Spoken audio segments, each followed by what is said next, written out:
하나님의 말씀 보도록 하겠습니다. 사도행전 10장 1절에서 2절입니다.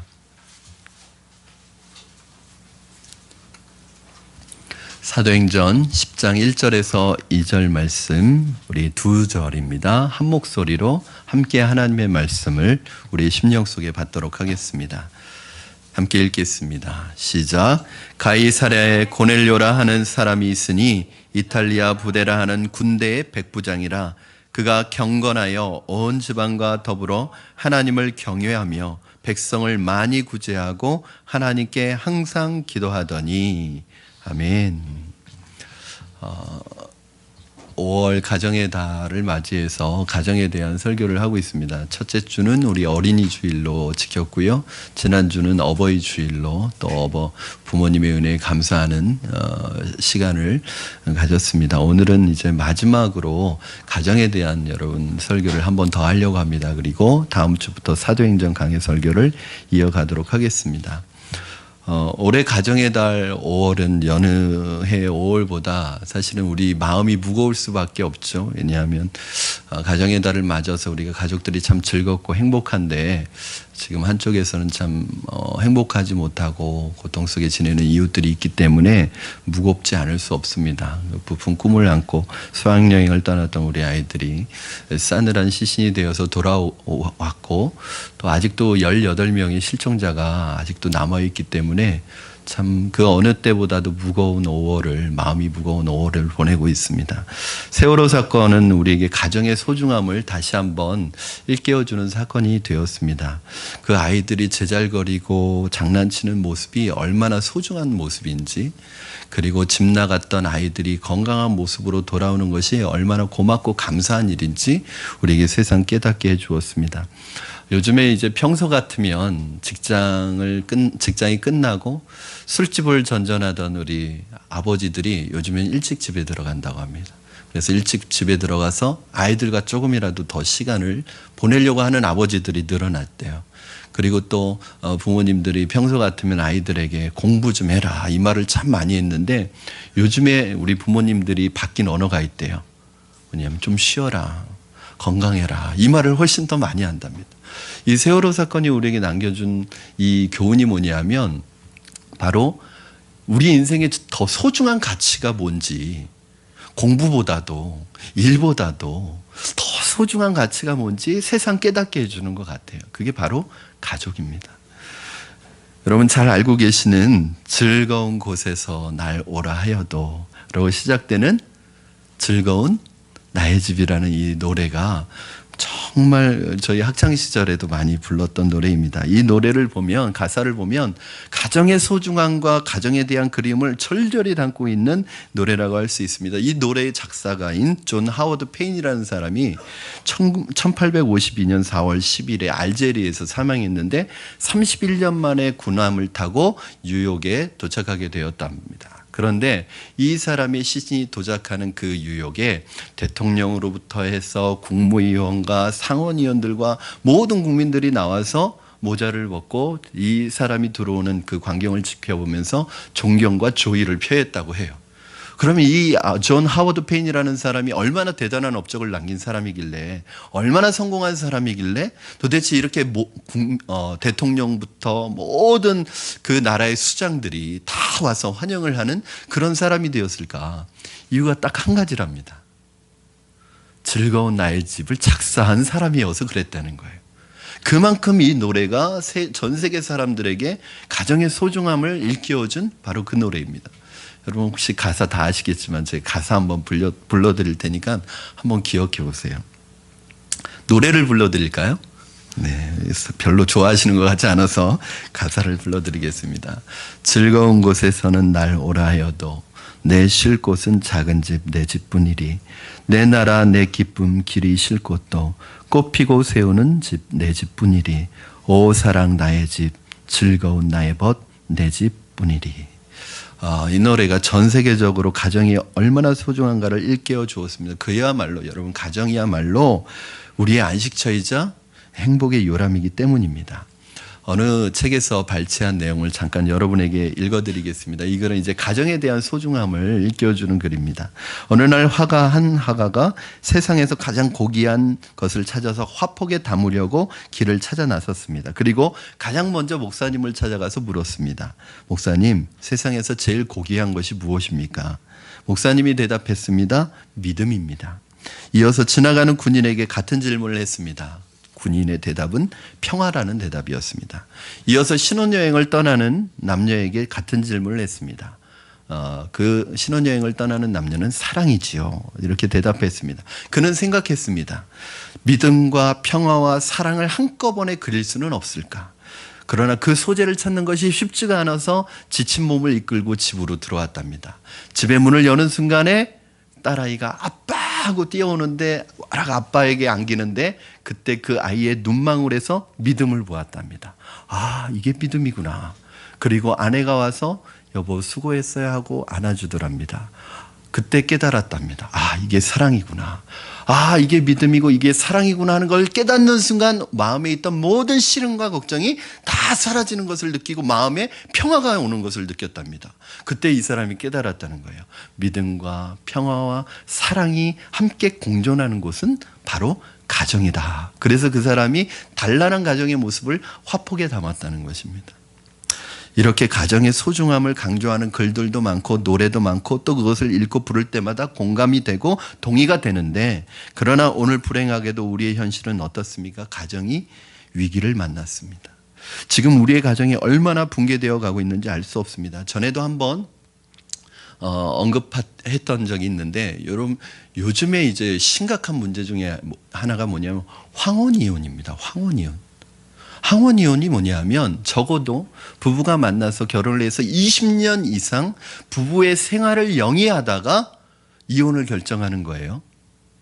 여러분 신혼이혼은 우리가 잘 아는 것처럼 20, 30대의 젊은 사람들이 순간의 혈기를 컨트롤하지 못해서 욱하는 마음에 할 수도 있다는 거예요. 그러나 황혼이혼이라는 것은 20년 이상 결혼 생활을 영위한 사람이 50대, 60대, 70대 이혼을 한다는 것은 벌써 드러나지는 않았지만 그 안에, 그 가정 안에 곪고 고통당하고 아픈 것들이 이미 잠재되어 있고 너무너무 그 고통 속에서 가정이 병들어 있었다는 것을 얘기합니다. 그래서 어떤 분은 그렇게 얘기합니다. 아이들 다 키워놓고 시집장가 다 보내놓고 그때 보자. 무서운 거예요, 여러분. 나이 들어서 여자분은 혼자 살아도 남자는 혼자 못 삽니다. 우리 집사님들 잘하셔야 됩니다. 우리 여집사님들에게, 부인에게 잘하셔야 합니다. 요즘에 쫓겨나는 남편 시리즈도 있잖아요. 여러분, 왜 이렇게 황혼이혼보다 신혼이혼보다 황혼이혼이 더 가슴 아픈 일입니까? 최근에 이제 통계청 조사의 결과에 의하면 이 황혼이혼이 2008년부터 신혼이혼을 앞질렀답니다. 그러니까 황혼이혼이 훨씬 앞질러서 가고 있다는 거예요. 그럼 왜 이렇게 가정이 아프고 곪고 또 고통을 당하는 장소가 되었을까요? 천국을 경험해야 되는 그 가정이 왜 이렇게 아프고 상처받는 장소가 되고 지옥 같은 장소가 되었을까요? 미국의 무디 기념교회를 담임했던 조지 스위팅 목사님이 이런 얘기를 했습니다. 현대 가정은 정원이 아니라 정글이 되어가고 있다. 여러분, 무슨 말씀입니까? 아름답고 따뜻하고 화사한 꽃이 피어나는 정원이라기보다는 이제는 가정이 정글로 변해가고 있다는 거예요. 많은 사람이 가정에서 치유를 경험하고 오늘 우리가 불렀던 노래처럼 안식을 경험하고 나를 편히 쉴 수 있게 해주는 그런 안식처가 아니라 정글의 법칙이 존재하는 정말 들어가기 싫은 자녀들에게, 남편에게, 아내에게 가고 싶지 않은 곳이 되었다는 거예요. 여러분, 너무 이거 과한 편 아니냐? 그렇지 않습니다. 문제는 이런 것이 안 믿는 분들에게만 문제가 되는 게 아니라 오늘날 기독교인의 이혼율도 상당히 높아졌다는 게 우리의 문제입니다. 여러분, 저희 교회가 처음에 개척하면서 세상의 소망이 되는 교회라는 슬로건을 가지고 그 아래에 5가지 목표를 세웠습니다. 그거 무엇이냐면 그 중에 하나가 가정을 치유하는 교회. 그래서 저는 매 예배 때마다 새벽마다 저희 교회를 위해서 하는 기도 제목 중에 하나가 뭐냐면, 하나님, 우리 교회에 오시는 성도님들, 우리 교회에 몸담고 있는 성도님들은 가정이 회복되게 해주시고, 가정에 어떤 아픔과 상처가 있든지 우리 교회에서 말씀을 듣고 은혜 받으면서 그 모든 문제가, 골문 문제가 정말 치유되어지는 은혜를 허락하여 달라고 그렇게 기도하고 있습니다. 오늘 성경의 한 인물을 여러분에게 소개해 드리려고 하는데, 로마의 백부장인 고넬료라고 하는 사람입니다. 성경이 이 인물에 대해서 어떻게 소개하고 있느냐, 여러분 1절 2절 말씀 한 번만 다시 한 목소리로 읽겠습니다. 시작. 가이사랴에 고넬료라는 사람이 있으니 이달리아 부대라는 군대의 백부장이라. 그가 경건하여 온 지방과 더불어 하나님을 경외하며 백성을 많이 구제하고 하나님께 항상 기도하더니. 그럼 얼마나 보기 좋은 모습입니까? 가장이 은혜를 받고 하나님 앞에 바로 서니까, 변화가 일어나니까 온 집안, 온 가정이 더불어서 정원과 같은 따뜻한 행복한 낙원이 되었다는 이 놀라운 사실. 여러분, 그래서 아내의 역할 중요하고 모든 가족 구성원의 역할이 중요하지만, 저는 가장이 믿음 안에 서서 하나님을 믿는, 하나님을 경외하는, 하나님을 두려워할 줄 아는 사람이 되는 것이 얼마나 중요한지 모릅니다. 그러면 다 치유가 됩니다. 가장의 그 기도와 믿음 안에서 다 치유가 됩니다. 저희 제자반에서 숙제 하나를 내드렸어요. 우리 남편 집사님들에게, 아내에게 안수기도 해주고 축복기도 해주라. 그랬더니 다 가셔서 이렇게 아내를 안고 축복기도를 해주셨어요. 지금도 그건 한 번 하고 끝나라는 게 아니라 계속 하시는 분이 있어요. 이게 참 안 하다가 하려면 어색하거든요. 근데 그렇게 안고 축복기도를 해주는데 아내가 처음에는 거부를 하더래요. 그런데 이렇게 받으면서 남편의 기도를 받으면서 점점 이렇게 회복되어 가고 나중에는 너무너무 좋아하더라는 거예요. 그리고 자녀들도 안고 축복 기도를 해주기 시작했습니다.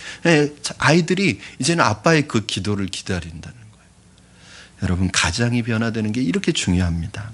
오늘 저는 이 본문 안에서 가정의 치유와 회복에 대한 대안을 발견하게 되는데, 2가지 단어로 설명하고 싶습니다. 첫째는 우리의 깨져가는 이 가정이 어떻게 하면 치유되고 회복될 수 있는가. 첫 번째 단어는 바로 경외라는 단어입니다. 여러분, 1절 말씀에 보니까 그가 경건하여 온 지방과 더불어 하나님을 경외하며 라고 나오고 있습니다. 경외라는 것이 무엇인가? 여러분, 경외라는 말은 쉽게 말하면 두려움입니다. 근데 이 두려움은 무서운 영화를 보거나 공포스러운 장면을 봤을 때 느끼는 그 두려움이 아니라, 이 경외라는 말을 이렇게 헬라어 사전에서 설명해요. 신적 존재 앞에서 느끼는 유한한 존재의 비참함 혹은 압도당함. 그러니까 너무 거룩하신 그 하나님 앞에 이 연약한 존재가 섰을 때 압도당하는 느낌. 이건 건강한 두려움입니다. 여러분, 이 두려움은 바로 우리를 건강하게 하는 두려움이에요. 오늘 우리 현대인들에게 사라진 것이 무엇인지 아세요? 바로 절대자가 사라졌습니다. 절대자에 대한 두려움이 사라졌습니다. 이것이 가정 붕괴의 원인입니다. 구약에 나오는 욥이라든지 300년을 하나님과 동행했던 에녹이 그렇게 하나님 앞에서 경건하고 하나님과 동행하는 깨끗한 삶을 살아갈 수 있었던 이유는 하나님을 의식하고 하나님을 두려워하고 하나님을 생각하고 하나님 앞에서 살아갔기 때문이라는 거예요. 그런데 오늘 우리가 살아가는 요즘 시대에는 그 가장 혼란의 중심에 뭐가 있냐면 절대자를 버렸다는 거예요. 쉽게 말하면 어른이 사라졌습니다. 우리가 살아가는 이 시대는 어른이 없는 시대예요. 이게 무슨 영향을 받은 것이냐면 17세기에 과학혁명이 일어난 이후에 계몽주의 사상이 들어오면서 이 계몽주의 사상의 핵심은 뭐냐면 하나님과의 결별이에요. 하나님 죽었다는 거예요. 하나님 없이도 인간이 교육을 못 받아서 그렇지, 교육만 제대로 받으면 인간은 탁월한 존재가 돼서 하나님과 같은 존재가 될 수 있다는 것이 계몽주의의 핵심입니다. 여러분, 그렇게 하나님과 결별을 선언한 후에 정말 인간은 뭐든지 다 해내고 인간이 지상 낙원을 만들 줄 알았는데 어떤 일이 벌어졌죠? 두 번의 세계대전이 벌어지고 히틀러와 같은 이 괴물 같은 존재가 나타나서 얼마나 서로가 서로를 파괴하고 파멸하고 이념과 사상으로 서로를 질시하고 미워하고 하는 일들이 계속 반복되고 있느냐는 것입니다. 이것이 무엇이냐면 절대자를 죽여버리고 절대자와 결별한 인류 역사 속에 필연적으로 나타날 수밖에 없는 결과입니다. 우리가 살아가는 이 시대를 종종 포스트 모더니즘 시대라고 하는데, 포스트 모더니즘 시대의 특징이 뭐냐면 절대적인 게 없는 거예요. 어른들의 권위 없습니다. 선생님의 권위 없습니다. 이제는 어른들의 권위도 선생님의 권위도 목회자의 권위도 어떤 권위를 인정하지 않는 시대예요. 왜요? 시대가 그렇습니다. 두려운 게 없는 시대죠. 여러분, 지금 미국의 현실을 보시기 바랍니다. 유럽의 현실을 보십시오. 미국과 유럽이 겉으로는 좋아 보이고 우리가 너무너무 부러워하는 것이 많은 나라처럼 보이지만 사실은 미국이 절대적으로 잘못을 범한 것이 있는데 절대자를 그들의 뇌리에서 지워버렸다는 사실입니다. 그래서 미국은 조금만 깊이 들어가면 정말 혼란 그 자체입니다. 혼돈 그 자체입니다. 어른이 없는 사회입니다. 얼마나 혼란이 많은 사회인지 아십니까? 얼마나 정신질환자가 많은 사회인지 아십니까? 전에도 제가 수요예배 때 한번 말씀드린 적이 있지만 마약하는 사람이 얼마나 많은 사회인지 아십니까? 얼마나 정신병으로 고통받는 사람이 많은 사회인지 아십니까? 마약 없이는, 약 없이는 살아갈 수 없는 그런 사회. 절대자를 버렸기 때문입니다. 그 중에서 가장 안타까운 것 중에 하나가 가정의 황폐화입니다. 여러분, 미국의 가정을 보면요, 상상을 초월합니다. 더 이상 가정이 아닙니다. 어느 가정은요, 아이를 보면 아버지가 3명인 아이도 있고요, 엄마가 4명인 아이도 있어요. 어떤 가정은요, 자기 진짜 엄마가 누군지도 모르는, 너무 많아서 이미 가정이 아닙니다. 이혼을 밥 먹듯이 하고, 그리고 하나님을 몰아내니까 뭐가 두렵겠습니까? 성적인 자유, 성적인 개방, 플레이보이, 성적인 혁명이라고 해서 온 나라가 그야말로 쑥대밭이 돼버렸습니다. 그런데 더 안타까운 것은 그 하나님을 몰아낸 타락하고 황폐한 문화가 한국으로 들어오고 있다는 거예요. 우리나라 사람들은 미국, 유럽에서 들어오는 건 다 좋아하는 것 같아요. 사실은 미국이나 유럽의 이 나라들이, 기독교 하나님을 섬기는 이 나라들이 우리나라에 복음을 전해주는 아주 고마운 나라입니다. 그런데 지금은 안 좋은 건 다 우리나라로 보내고 있어요. 지금 여러분, 메이드 인 USA이면 다 좋습니까?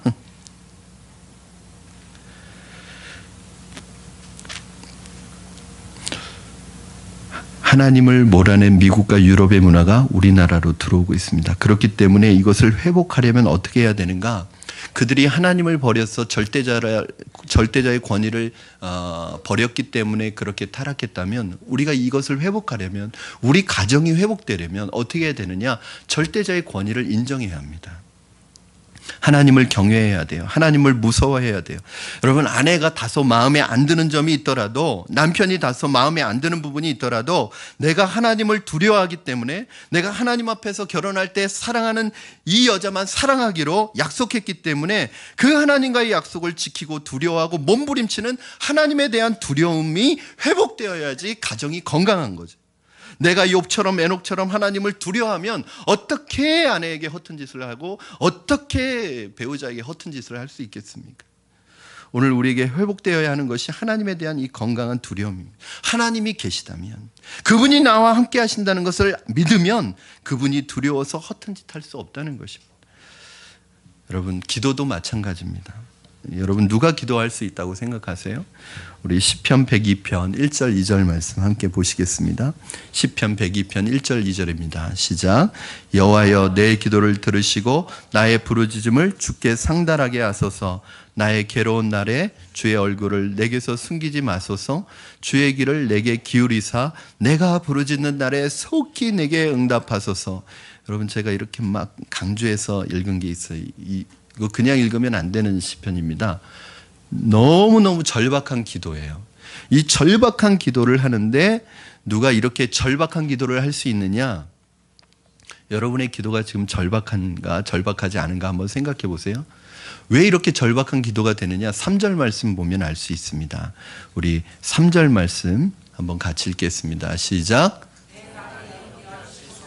내 뼈가 쑥같이 탔음이니이다. 여러분, 누가 하나님 앞에 이렇게 절절하게 절박하게 기도할 수 있는가?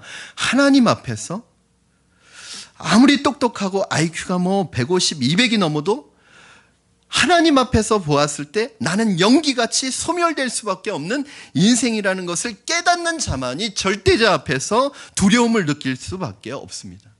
오늘 우리의 문제는 이 두려움이 사라졌다는 거예요. 오늘 우리의 가정의 문제는 가정에서 하나님을 두려워하지 않는다는 게 우리 가정의 문제입니다.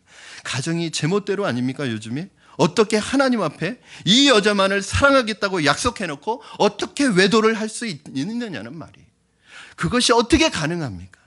이제 절대자가 없어져 버리니까 아무도 의식하는 사람이 없으니까 어떻게 결혼식 예식에서 결혼 서약을 하면서 이 한 여자만 사랑하겠습니다. 이 한 남자만 사랑하겠습니다. 그렇게 하나님 앞에서 변하지 않는 사랑을 맹세했으면서 어떻게 그런 맹세를 두고 다른 사람 외도를 하고.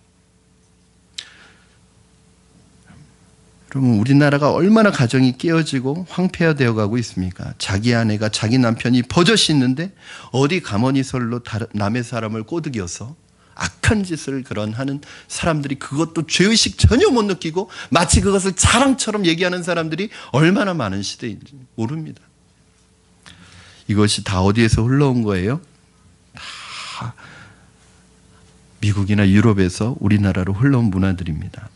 내가 아무리 잘 나간다 하더라도 내 인간 존재의 본질은 소멸될 수밖에 없는 이 숯과 같은 존재라는 사실을 알 때 우리 연약한 육신을 붙들고 절대자 앞에 나가서 두렵고 떨리는 마음으로 도와달라고 기도할 수밖에 없습니다. 여러분, 부부가 대화할 때 누가 듣고 계시냐면 주님께서 부부의 대화를 듣고 계십니다. 그거 인식하셔야 돼요. 어떻게 부부간에 남편한테 아내한테 하나님이 지금 듣고 계시는데 대화를 듣고 계시는데 그렇게 못된 말을 퍼붓고 그렇게 자극적인 말을 퍼붓고 그렇게 독한 말을 퍼부어서 그 상대방의 가슴에 그 비수를 꽂느냐는 말이에요. 부부 사이에. 지금 그 대화를 하나님이 다 듣고 계시는데 여러분, 그 자체가 그게 벌써 그 사람이 영적으로 얼마나 무디어 있는지를 보여주는 것입니다. 하나님이 청취자로 지금 계시는데 하나님이 우리 가정에서 모든 단어를 듣고 계시는데 그 살벌한 언어, 상대방의 가슴을 후벼 파는 그 말들을 그것도 자신을 낳아주고 길러주고 사랑해준 그 부모에게 어떻게 그런 말을 할 수 있느냐는 말이에요. 자기가 누구 때문에 지금 그 안락함을 누리고 공부하고 있고 먹고 자고 누리고 있는데 어떻게 부모에게 그런 말들을 그렇게 아무렇지도 않게 하느냐 말이에요. 이게 다 무엇 때문입니까? 가정에 뭐가 없어요? 하나님을 두려워하는 게 없는 거예요. 하나님을 무서워하지 않습니다. 여러분, 하나님을 두려워하지 않으면 가정도 타락하고요, 사회도 다 타락합니다. 왜 사람들이 아무렇지도 않게 죄를 지어요? 하나님 없다고 생각하니까 죄 짓는 거예요. 하나님 두려워하지 않으니까. 그런데 여러분, 우리 믿는 사람들 어떻습니까? 우리 안에는 그래도 하나님 두려워하는, 무서워하는 마음이 있지 않습니까? 하나님이 지금 내 앞에 계시고 내 대화를 듣고 계시고 내 모습을 보고 계시는 그 하나님이 내 앞에 계시기 때문에 그 하나님 두려워서라도 함부로 말하지 못하고 함부로 죄짓지 못하는 거 아니겠어요? 이거 회복되지 않으면 믿는다는 교회 나오는 가정도 아무 소용이 없습니다. 똑같습니다. 사랑하는 여러분, 살아계시는 절대자이신 하나님께서 여러분의 가정의 호주가 되시기를 주님의 이름으로 축원합니다. 그래서 우리 가정에 늘 우리의 식사 자리에, 늘 우리의 가정의 중심에 주님이 우리와 함께 계시다는 것을 인식하시고 두렵고 떨리는 마음으로 하나님 앞에 아름다운 가정을 이루어 가시기를 주님의 이름으로 부탁드립니다. 그럼 두 번째는 경건이라는 단어예요. 오늘 하나는 경외, 하나는 경건. 경외는 뭐예요? 하나님과 나 사이에 내가 가져야 되는 마음가짐. 경건은 뭐예요? 하나님과 나 사이가 아니라 내 마음이 우리의 마음이 바깥을 보는 시선을 말하는 것입니다. 여러분 2절 말씀 여러분 같이 한번 읽어보겠습니다. 시작. 그가 경건하여 온 지방과 더불어 하나님을 경외하며 백성을 많이 구제하고 하나님께 항상 기도하더니, 고넬료의 경건이 뭐와 연결되고 있냐면 구제와 연결되고 있습니다. 고넬료는 야고보서 1장 27절의 말씀을 아주 정확하게 알고 있는 사람이었어요. 야고보서 1장 27절 자막을 참고해서 여러분 한번 같이 읽겠습니다. 시작.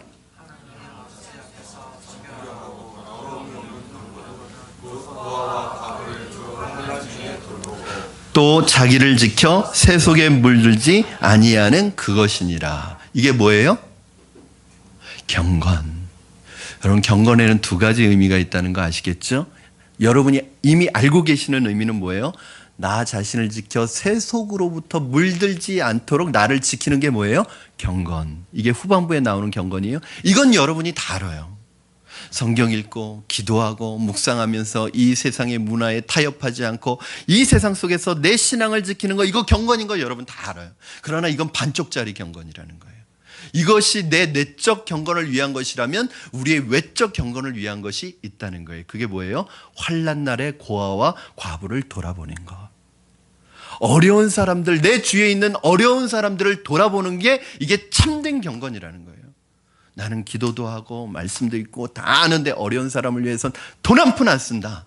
그건 경건하지 않은 것입니다. 여러분 오늘 여러분의 가정이 회복되시려면 눈을 바깥쪽으로 돌리셔야 합니다. 여러분 이런 눈을 바깥쪽으로 돌리라는 것은 한눈 팔라는 얘기가 아니라 이런 말입니다.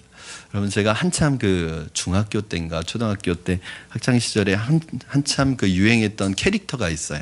지금도 가끔 그 캐릭터가 보여지는데 천사, 애기 천사들인데 남자하고 여자 천사가 이렇게 뻘거벗고 사랑이란 점점점에 뭐 여러 가지 정의를 내려놓아요. 그 중에 하나가 뭐냐면 사랑이란 마주보는 것이 아니라 같은 곳을 바라보는 게 사랑이다. 그럼 이게 제가 아주 좋아하는 구절입니다. 그래서 연애할 때도 써먹고 뭐 종종 써먹는 건데 여러분 이 말이 정말 생각할수록 진리예요. 여러분 결혼하고 부부가 1년 동안만 마주보고 있으면요 금방 질립니다. 권태감이 막 밀려. 왜 안 그러신 것처럼 또 그러세요. 부부는 서로 마주보고 있는 사람이 아니라 한 곳을 향해서 같은 목표, 같은 섬김, 같은 이상, 같은 방향, 같은 가치를 향해서 나아갈 때 그 사람의 두 사람의 그 사랑이 더 견고해지고 깊어지는 거예요. 여러분 가정이 회복되려면 이 경건이라는 단어가 가지고 있는 이 외적인 경건이 나타나야 합니다. 내 모든 소유가 주님의 것이라고 그렇게 입으로는 얘기하면서 어렵고 힘든 사람들을 위해서 쓰자고 하면 만 원 한 장 내는 것도 손 벌벌벌 떨려가지고 냈지 못하고 집에 와서 후회하는 거죠. 5천 원짜리 냈어야 되는데 뭐 자꾸 후회하고, 그러면서도 이렇게 인색하면서도 자녀를 위해서 과외해야 된다 그러면 막 100만 원, 200만 원 아끼지 않고 투자하는 이런 부모에게서 자라나는 우리 자녀들이 어떤 존재가 되겠어요? 그건 자녀 망하게 하는 일입니다. 우리 자녀들을 이기적인 사람으로, 이기적인 인간으로 만드는 아주 지름길입니다. 우리 부모님이 다른 데는 인색해서 돈을 전혀 안 쓰고 어려운 사람들을 위해 전혀 안 쓰는데 우리들을 위해서는 팍팍 투자한다. 그 아이는 어디에도 찾아볼 수 없는 이기적인 인간이 될 것입니다. 저는 우리가 전에 우리 최 집사님하고도 그런 얘기 몇 번 나누고 제 마음속에도 동일한 마음이 있습니다. 그게 무슨 말이냐면 10에 3조 운동하자 집사님 제가 그렇게 말씀드렸잖아요. 여러분 우리는 11조 10분의 1이요. 10분의 1은 하나님께 드리고 10분의 1은 우리 부모님을 위해서 좀 돈을 쓰고 10분의 1은 어려운 이웃들을 위해서 좀 사용하자. 꼭 10분의 1이 아니어도 괜찮습니다. 상징적으로 정말 내게 주시는 하나님의 수입에서 하나님 것과 부모님 것과 그 다음에 어려운 이웃들을 위해서 나눠놓고 그 다음에 남는 거 가지고 나이가 써도 충분히 쓸 수 있거든요. 그런데 문제는 우리가 필요한 거 다 쓰고 남는 거 가지고 누굴 위해서 쓰려고 하면 문제는 남는 게 없다니까요. 여러분, 눈을 바깥으로 돌려야 합니다. 마주보고 있는 시선을 바깥에 있는 곳으로 향하지 않으면 안 됩니다. 저희 교회가 매월 첫째 주는 선교주일로 지킵니다. 그리고 많은 분들이 선교헌금, 장학헌금, 구제헌금 정말 하나님 앞에 드리고 있어요. 작은 교회가 사실은 안 한다고 해도 누가 뭐라고 하지 않아요. 이제 개척한 지 2년밖에 안 된 교회가 그거 안 한다고 누가 뭐라고 그러지 않아요. 그런데 꽤 많은 부분의 재정을 선교와 구제와 장학과 이런 일에 사용하고 있습니다. 여러분, 우리 교회가 두 분의 선교사님을 섬기고 있습니다. 또 그걸 위해 물질을 드리는 분이 있어요. 또 독거노인을 섬기는 노숙자와 독거노인을 섬기는 그 구제단체를 저희가 섬기고 있습니다. 또 선교단체를 섬기고 있습니다. 주변에 있는 고등학생들 2명에게 장학금을 주고 있습니다. 이제 곧 3명으로 늘어날 것 같아요.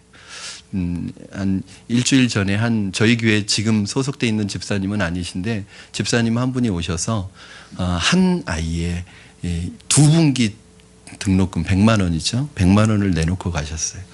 목사님, 제가 누구를 줄지 잘 몰라서 목사님께서 필요하신 곳에 등록금이 필요한 친구에게 직접 전해달라고, 제 이름은 밝히지 마시고 교회 이름으로 그렇게 전해달라고 저에게 전해주고 가셨어요.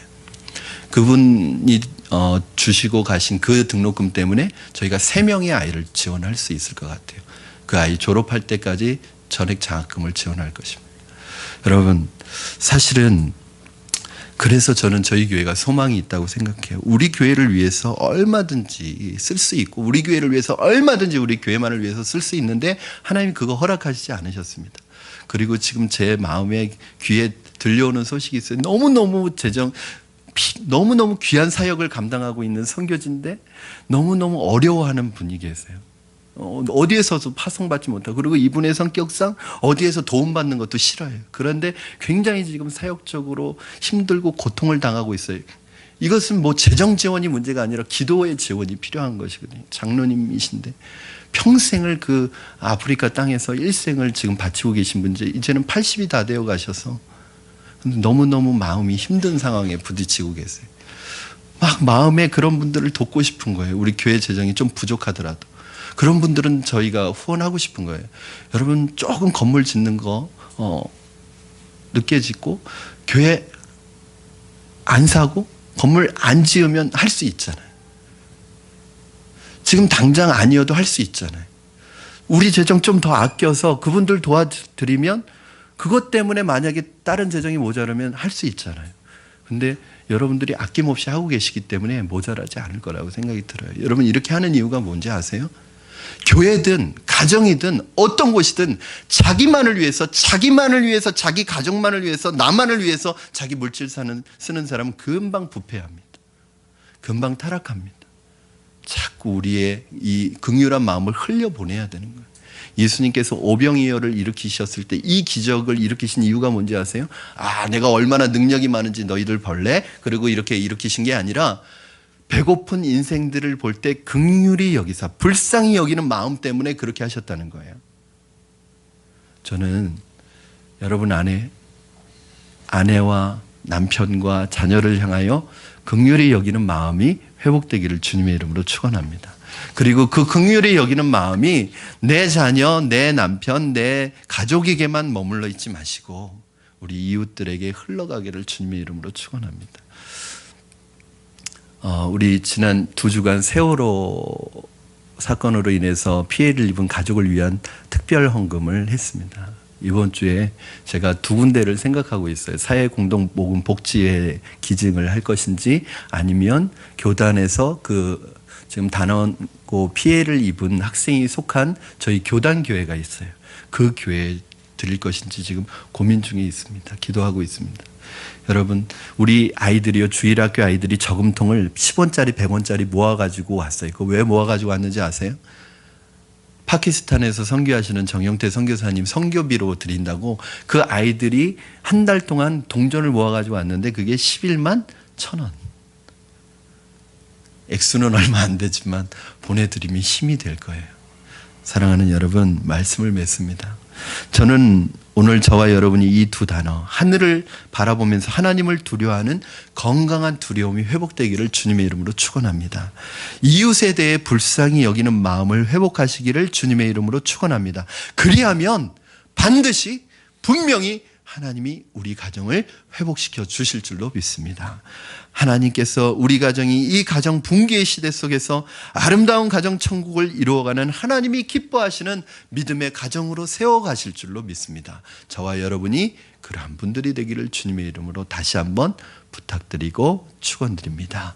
기도하시겠습니다. 기도하기 전에 우리 찬송 하나 불렀으면 좋겠습니다. 마음 같아서는 즐거운 나의 집 부르고 싶은데 또 찬송가에 또 좋은 찬양이 있기 때문에 한번 이 찬양 우리 같이 부르고 1절과 3절만 부르도록 하겠습니다. 1절과 3절 우리 함께 찬양했으면 좋겠습니다.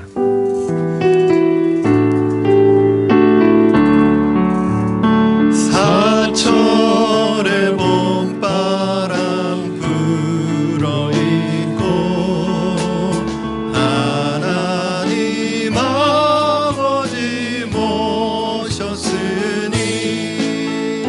믿음의 반석도 든든하다. 우리 집 즐거운 동. 아멘. 고마워라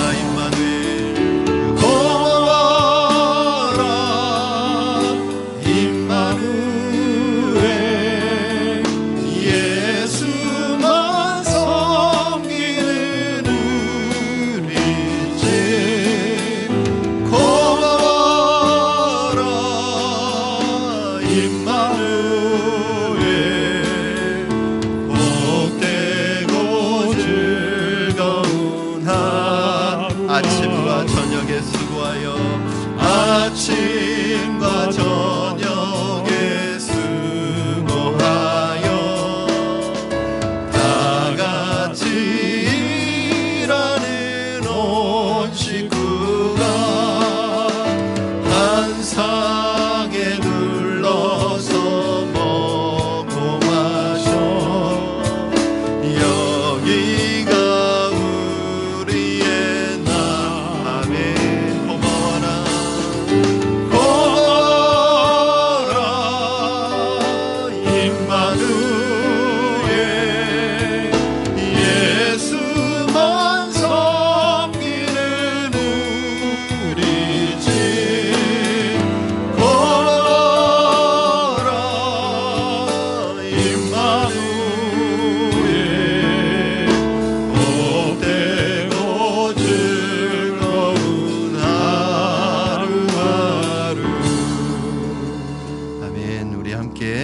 오늘 주신 말씀 붙들고 합심하여 기도하겠습니다. 하나님, 가정이 무너지면 사회가 무너질 수밖에 없습니다. 지금 세상은 가정 붕괴의 시대에 살고 있습니다. 남편과 아내가 부모와 자녀와의 관계가 무너지고 있습니다. 이 시대의 가정이 회복되는 대안은 바로 주님 안에 있는 줄로 믿습니다. 하나님, 우리의 가정을 회복시켜 주시옵소서. 우리의 가정이 하나님을 두려워할 줄 아는 가정 되게 하시고, 하나님 아버지가 하나님을 두려워하는 아버지가 되게 하시고, 어머니가 하나님을 두려워하는 어머니가 되게 하시고, 우리 자녀들이 하나님을 의식하고 하나님을 두려워하는 자녀들이 되게 하시고, 우리 가족이 이웃을 향한 사랑과 긍휼의 마음이 살아있는 가정이 되게 하여 주시옵소서. 하나님, 우리 푸른나무 교회가 또한 우리 교회에 속한 모든 성도들이 가정 속에 천국을 이루어가게 하여 주시옵소서. 오늘 이 시간에 혹시 가정에서 아픔과 고통, 남모르를 고통 가운데 아파하고 있는 성도들이 있다면 하나님 앞에 모든 아픔을 내려놓으시고 주님의 손길이 오늘 여러분의 아픔과 상처를 치유하시기를 원합니다. 오늘 하나님 다시 한번 우리 안에 하나님 새로운 가정에 대한 청사진이 그려지게 하시고, 주님 안에서 꿈꾸는 아름다운 가정 천국에 대한 청사진이 오늘 우리 안에 하나님 말씀을 통하여 기도를 통하여 그려지게 하시고 세워지게 하여 주시옵소서. 회복시켜 주시옵소서. 치유하여 주시옵소서. 우리 가정을 새롭게 하여 주시옵소서. 우리 합심하여 함께 기도하시겠습니다. 살아계셔